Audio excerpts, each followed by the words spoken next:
नमस्कार दोस्तों, सत श्री अकाल। वाहिगुरु जी का खालसा, वाहिगुरु जी की फतेह। नया दिन, नया इतिहास। Rajput history by Satendra Singh Parhar channel में आपका सबका स्वागत है। आज एक नया दिन, एक नया इतिहास लेके आया हूँ। जैसे आपको तो पता ही है कि मैं वही इतिहास लेके आता हूँ जो इतिहास छुपा दिए गए हैं, जहाँ लोगों को अगर पता भी है तो ऐसे इतिहास वो बाहर नहीं लाते। जो इतिहासकार हैं, जो कुछ कोई कथा करता है तो उसको एक शब्द राजपूत या क्षत्रिय बोलना पड़ता है। कुछ लोगों को ना क्षत्रिय शब्द पसंद है ना राजपूत पसंद है। अगर हम इतिहास देखेंगे, इतिहास को जानेंगे, पहचानेंगे, उसकी घोख करेंगे, उसका एनालाइज करेंगे, तो ये जो कौम है जिसको हम क्षत्रिय या राजपूत कहते हैं, जब तक मुस्लिम नहीं आए या जब तक गुरु गोविंद सिंह जी ने खालसा पंथ नहीं साजा, तब तक यही लोग जो लड़ाई लड़ते थे, आप चाहे वो आपस में लड़े या किसी बाहर के इन्वेडर से। आज मैं एक ऐसे योद्धे का इतिहास लेके आया हूँ जिसने दुनिया पलट दी। बहुत सी ऐसी चीज़ें समाज के लिए की जो दुनिया में पहली बार हुई थी। उस योद्धे का नाम है बाबा बंदा सिंह बहादुर। 27 अक्टूबर 1670 में जो जम्मू कश्मीर का एरिया पुंछ राजौरी है, उसमें इनका जन्म हुआ। इनके पिता का नाम रामदेव, जो मिन्हास वंश के थे।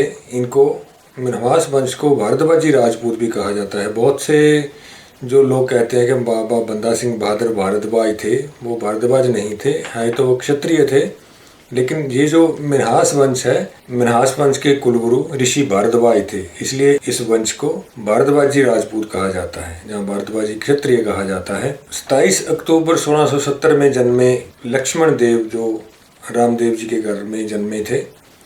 उनकी उम्र 13 साल की हुई तो ऐसी इंसिडेंट हुआ कि उन्होंने जो बैराग धार लिया, जो साधु का वेश धार कर लिया।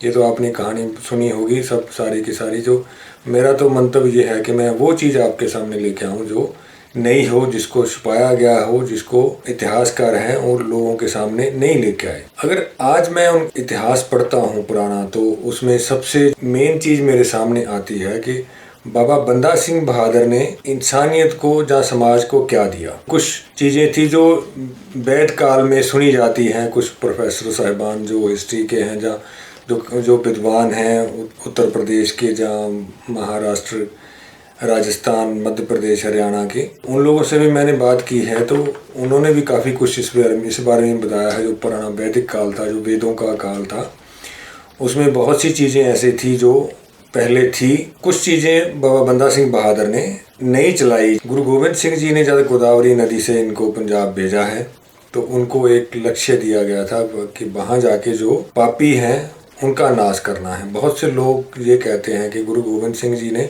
अपने बच्चों का जो बाकी को जो उनको कत्ल किया गया है या और लोगों को कत्ल किया गया है, उसका बदला लेने के लिए पंजाब भेजा था। पंजाब उनको बदला लेने के लिए नहीं भेजा था, पंजाब में जुल्म का खात्मा करने के लिए भेजा था। तो उन्होंने साथ में बहुत सी जो चिट्ठियां दी थी उनको, जो हुक्मनामा हम बोलते हैं, वो बहुत से लोगों को, जो दुआबा, माजा, मालवा, पंजाब के एरिया थे, या कुछ राजस्थान के लिए भी, दिल्ली के लिए भी उन्होंने जो हुक्मनामे भेजे थे, उन लोगों ने भी उनका बहुत साथ दिया। उन्होंने बताया, उसमें शायद ये लिखा था कि ये हम इनको भेज रहे हैं, इनका जैसे भी हो, इनकी साथ आप रहना, धर्म युद्ध है, धर्म युद्ध में आप हिस्सा लेना। तो जो बाबा बंदा सिंह बहादुर ने जो इंसानियत के लिए लिया, समाज के लिए किया, उसके लिए हम क्या कहते हैं कि बाबा बंदा सिंह बहादुर ने जो मजारे थे, उनके पास ज़मीनें नहीं थी, वो ज़मींदारों की खेती करते थे और उनको ज़मीन दिलाई, और हम यहीं पर ही बाबा बंदा सिंह ने जो कुछ हमारे लिए किया वो ख़त्म कर देते हैं। जिन लोगों को बाबा बंदा सिंह बहादुर ने ज़मीन दिलाई भी थी, तो वो तो दिलाई तो थी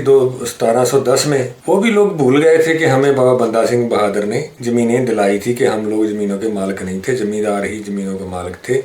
लेकिन अब जो कुछ समय पहले आपने जो देखा होगा, जो मोदी सरकार ने जो कानून बनाए थे, उन कानूनों ने इन लोगों को याद करवा दिया कि जो ज़मीनें हैं हमें बाबा बंदा सिंह बहादुर ने ही दिलाई थी।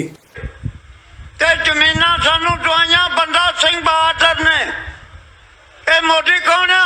जमीना सानू दवाने वाला कौन है? ए मोदी ने दवाइयां।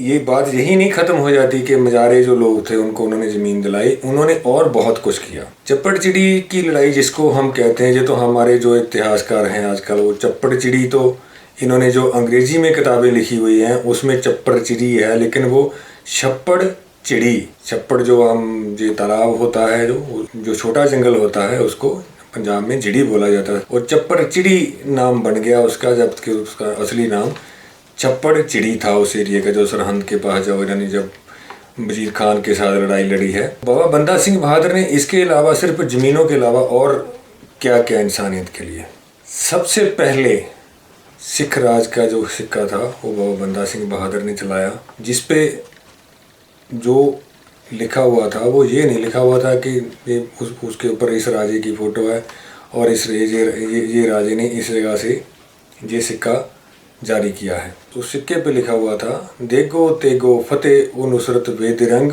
याफत अज नानक गुरु गोविंद सिंह। इसका मतलब था कि जो मुझे देग चलाने से और तेग चलाने से, देग का मतलब होता है जो हम प्रसाद गुरुद्वारा में खाते हैं उसको देग कहते हैं।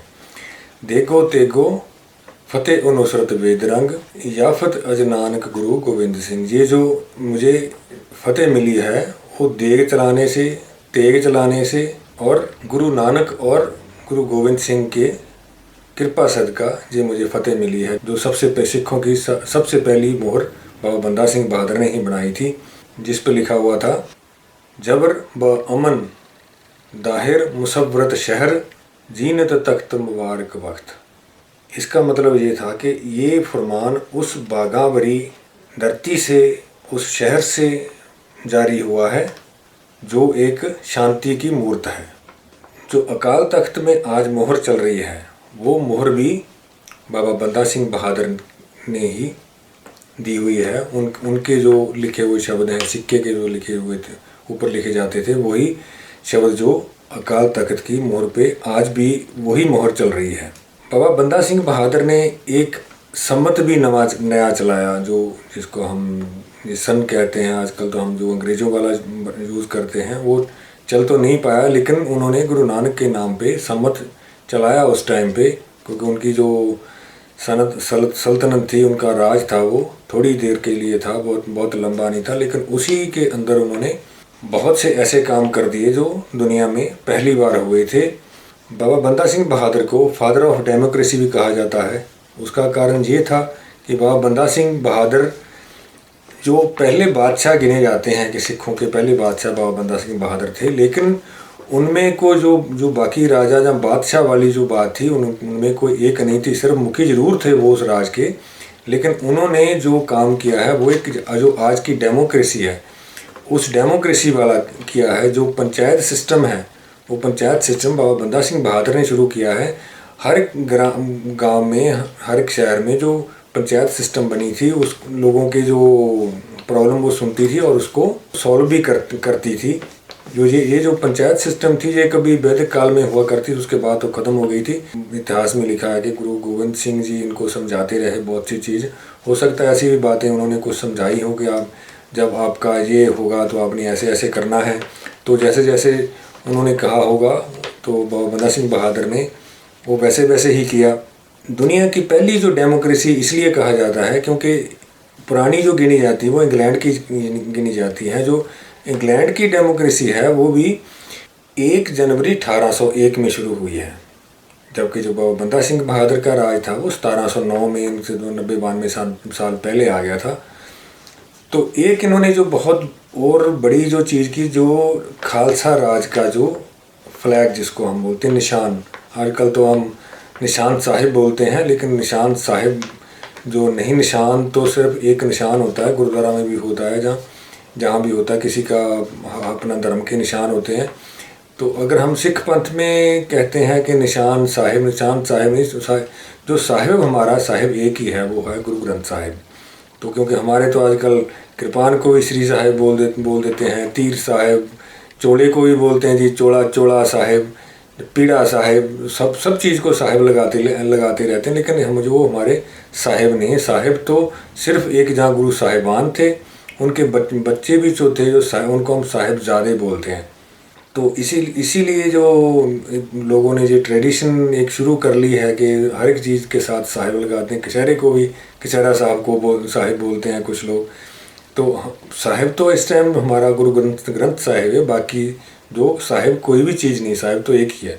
उन्होंने जो ये खालसा पंथ का जो आज का जो हम गुरुद्वारा में निशान देखते हैं लगा हुआ, वो केसरी रंग वाला, उस बीच में खंडा, उसके ऊपर एक चक्कर और 2 क्रॉस की हुई जो तलवारें हैं लगी हुए हैं, वो बाबा बंदा सिंह बहादुर ने, क्योंकि वो एक देश का निशान था। जो उससे पहले था वो गुरु गोविंद सिंह के टाइम पे वो नीले रंग का था और वो फौज का निशान था। वो आज भी जो नाहंग सिंहों ने आप नाहंग सिंह को देखते हैं, वो अपना निशान लेके चलते हैं, तो वो निशान हमेशा नीले रंग का होता है, वो केसरी रंग का नहीं होता। जो केसरी रंग का निशान है वो एक आज़ाद देश का निशान रखा गया। तो बाबा बंदा सिंह बहादुर का बेशक बहुत देर तक राज तो नहीं रहा, लेकिन फिर भी जो उन्होंने जो देश की भलाई के लिए जो किया है वो एक अपने आप में एक मिसाल है। जो दुनिया में ये चीज़ें पहली बार हुई थी। जो सिक्के भी चलाए उन्होंने, सिक्कों के ऊपर जो गुरु साहिबान की प्रशंसा लिखी। जब बाबा बंदा सिंह बहादुर को दिल्ली महरौली में शहीद किया गया तो उनको पकड़ा भी गया, जो गुरदास नंगल गढ़ी गुरदासपुर में है। जो मुग़ल सल्तनत थी, फ़र्कसियर था, उसको बाबा बंदा सिंह बहादुर से इतना डर नहीं लगता था जितना उसके सिक्कों से लगता था, क्योंकि सिक्के जो उसने अपने वो वाहिगुरु के नाम के लिखे हुए थे उनके ऊपर, क्योंकि वो पहली बार हुआ था। नहीं तो जो भी अगर आप पुराने 400 साल 500 1000 1500 साल देखेंगे, वो सिक्कों के ऊपर राजाओं की फ़ोटो हुआ करती थी। और ये जो बाबा बंदा सिंह बहादुर की ने जो सिक्के चलाए हैं, जो मोहर चलाई है, मोहर के ऊपर उसने जो सच्ची चीज़ें लिखी हुई थी मिली है। उसने ये नहीं लिखा कि ये जो फतेह है वो मैंने अपने आप ली है। जो हमारे इतिहासकार छुपाते हैं, किस लिए छुपाते हैं कि वो एक तो जो मेन कारण है कि उनको क्षत्रिय या राजपूत बोलना पड़ता है, इसीलिए आज तक जो लाइफ के ऊपर रिसर्च नहीं हुई। अभी जो 2 4 5 साल से हल्ला हुआ है कि बाबा बंदा सिंह बहादुर ने ऐसे किया वैसे किया, ये पहले बाबा बंदा सिंह बहादुर की शहीदी तो 1716 में हो गई थी। तो 1716 से लेके आज तक सब चुप थे। अभी जब मोदी ने 3 कानून बनाए हैं तो याद आ रहा कि हमें ज़मीनी तो बाबा बंदा सिंह बहादुर ने दी थी। मुग़ल राज की जो जड़ थी, जो 500 साल से ज़्यादा पुरानी थी, वो बाबा बंदा सिंह बहादुर ने उखाड़ दी। आप ये देख लो, बाबा बंदा सिंह बहादुर की तो शहीदी हो गई, लेकिन शहीदी के बाद मुग़ल सल्तनत का क्या हुआ? मुग़ल सल्तनत तो बिखर गई, उनकी जो जड़ ख़त्म हो गई। उसके बाद ये जो बाबा बंदा सिंह ने जो विद्रोह किया था, ये दुनिया का पहला विद्रोह माना जाता है, जो हथियारबंद विद्रोह और जिसने जीत प्राप्त की थी, ये दुनिया का पहला माना जाता है। चप्पड़चिड़ी की लड़ाई के से पहले भी उन्होंने काफ़ी खजाने लूटे थे मुग़लों के, लेकिन उन्होंने अपने पास नहीं रखे। वो जो उनके साथ थे उनको दे दिया, क्योंकि वो तनख्वाह तो नहीं देते थे ना, वो तो सारे के सारे वो फ्री थे, उनके साथ चलते। वो सिर्फ जुल्म के खिलाफ चले हुए थे, तो उनके अपने परिवार भी थे, तो उनका भी उन्होंने गुजारा करना था, उनका जो रोटी पानी का प्रबंध करना था। जो भी वहाँ से वो मुग़लों का खजाना लूटते थे, वो उन लोगों में ही बांट देते थे। बहुत सी ऐसी चीज़ें थी, जब लोगों को पता लगा कि दिल्ली के पास बाबा बंदा सिंह बहादुर आए हैं, गुरु गोविंद सिंह जी ने भेजा है, तो बहुत से लोग उनके लिए पता नहीं कितना पैसा लेके आए। तो लोगों को उन्होंने बोला, जो श्रद्धालु आते थे सिख, उनको बताया कि पैसे की बजाय हमें आप हथियार खरीद के जो अच्छे क्योंकि तोपों थे इनके पास, तोपें तो है नहीं थी इनके पास, तो सिर्फ जो तोड़े वाली बंदूकें थी थोड़ी बहुत, तो जहाँ तलवारें थी उन्होंने ये भी कहा कि अगर तलवारें आप लेके आते हो तो अच्छी से अच्छी क्वालिटी की तलवारें वो भेंट करो ले आके। तो बाबा बंदा सिंह बहादुर का जो जीवन था उस पर बहुत बड़ी कोई सर्च इसलिए नहीं हुई। बाबा बंदा सिंह बहादुर ही नहीं है, और भी बहुत सारे हैं। बाबा बंदा सिंह बहादुर के साथ जो ये दोआबा के जो 4 जरनैल लिखे जाते हैं, जो 4 जरनैल सिर्फ मनहास वंश के थे, उसके साथ परमार के भी थे, प्रहार के भी थे, उनके साथ ये जो बहोट भी थे, बहुत से और राजपूत थे जो दोआबा के गए। उनका कहीं नामो निशान नहीं है, लेकिन वो इतिहास में कहीं कहीं मिलता है कि वो वहाँ पे जो दोआबा से या माझा से वो फौजें लेके गए हैं। तो इसी में अगर आप देखेंगे तो एक बहादुरगढ़ एक छोटा सा गांव है फतेहगढ़ साहब में, तो वहाँ पे एक परिवार रहता है जो जो इनके साथ जो दुआबे से एक जत्था गया था, उनके मुखी थे, उनका गांव था पटियाला, जिला जलंधर में। तो उनका मुखी थे संगत सिंह। तो संगत सिंह को उन्होंने वहाँ पे एक फीफ कहते हैं, जिसको हम जगीर भी कहते हैं, उसको फीफ दी थी मालवे के एरिए में।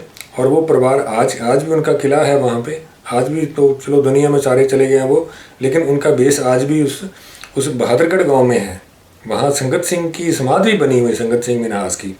उनके बारे में किसी ने खोज ही नहीं की, भाई संगत सिंह मिन्हास थे कौन। इसी तरह जब उस बाबा बंदा सिंह के बहादुर के बाद जब दिल्ली फतेह की है, तो उसमें 4 जरनैल जो सरोआ ख़ानदान के थे, उनको फिर बाद में जो दुआबा में जगीरें दी गई, एक गांव पुंगरनी में, एक दिहाना में, एक चुखियारा में और एक बोहन में। ये 4 सरोआ भाई थे वो 4, और चारों के चारों फौज के जर्नैल थे। जब 1764 में जब जिन्होंने दिल्ली जीती है, ये जो योद्धे थे, इनके ऊपर किसी ने खोज ही नहीं की। सबसे बड़ा कारण था कि ये जो राजपूत वंश के थे, तो जितने भी खोजकार थे उनको ये अक्षर पसंद नहीं है, क्षत्रिय का अक्षर पसंद नहीं। क्योंकि एक यहाँ पर मैं बात और भी बता दूं कि गुरु गोविंद सिंह ने जब जो ये फौज खड़ी की है 1699 में, ये जो राजपूत थे उनके साथ ही तो पहले ही थे, गुरु हरगोबिंद साहब के टाइम के ही थे। 1699 में जब उन्होंने खालसा पंथ साजा है, 3 लड़ाइयों तो उन्होंने मुगलों के साथ 1699 से पहले भी कर ली थी। तो उसमें भी सारे ये पमार मिन्हास ही थे, सारे के सारे राजपूत ही थे। तो कई बार क्वेश्चन को लोग करते हैं कि शुरू में राजपूत क्यों नहीं खड़े हुए वहाँ पे, जब गुरु गोविंद सिंह ने कहा कि मुझे एक सिर चाहिए, तो राजपूत क्यों नहीं आए। तो राजपूत उनके साथ ही थे, उन्होंने तो जो दबी हुई कौम थी उसको ऊंचा करना था। उनको जो गिद्दड़ थे, गिद्दड़ों को उन्होंने शेर बनाना था। ये जो लोग थे, ये तो पहले से शेर थे। ये तो तलवार बाला जो कुछ भी था, ये तो सारे के सारे पहले ही सब कुछ एक्सपर्ट थे, चलाना जानते थे, घुड़सवारी वगैरह। और इन लोगों ने फिर वो जो नए भर्ती हुए थे, शिक्षा इन लोगों ने दी फिर उनको। क्योंकि अगर हम बाबा बंदा सिंह बहादुर की भी एग्जाम्पल लेते हैं, तो बाबा बंदा सिंह बहादुर 13 साल के थे जब उन्होंने हिरनी मारी, उसके बच्चे उनकी आंखों के सामने वो बच्चे मर गए। 15 साल की उम्र में बैराग धारण कर लिया। लेकिन जो उनकी जो शिक्षा थी वो तो उन्होंने 13 साल में ली थी ना। 13 साल के बाद उन्होंने तीर नहीं उठाया, तलवार नहीं उठाई। तो 13 साल के अंदर ही सबको शिक्षा ली हुई थी ना, जो घुड़सवारी की, तीरंदाजी की, तलवारबाजी की, जहाँ जो नेजा चलाना है उसकी जो 13 साल के अंदर ही ले ली थी। तो बाबा बंदा सिंह बहादुर ने ऐसे काम किए हैं, इसीलिए उनको जो सबसे बड़ा, जो उनको फादर ऑफ डेमोक्रेसी का नाम दिया गया है। डेमोक्रेसी है सबसे पहले बाबा बंदा सिंह बहादुर ने अपने राज में कायम की थी। तो ये था आज का एक संक्षिप्त इतिहास। बाबा बंदा सिंह बहादुर की जीवनी का इतिहास तो आपने बहुत जगह सुना ही होगा, तो मैं वो नहीं सुनाया, क्योंकि मैं तो वही चीज़ लेके आता हूँ जो चीज़ छुपी हुई है, जिसको लोग बाहर नहीं लेके आए। उसके बहुत से मैं जो कारण बताए हैं। तो आज का जो इतिहास था बाबा बंदा सिंह बहादुर का, एक बहुत अमूल्य इतिहास है। बाबा बंदा सिंह बहादुर ने बहुत कुछ किया हमारे लिए। उनके ऊपर गहराई तक खोज करनी चाहिए थी, जो नहीं हुई। सरकारों को भी करना चाहिए इसके। तो ये आज का संक्षिप्त इतिहास था। सबको सत श्री अकाल, नमस्कार, आदाब।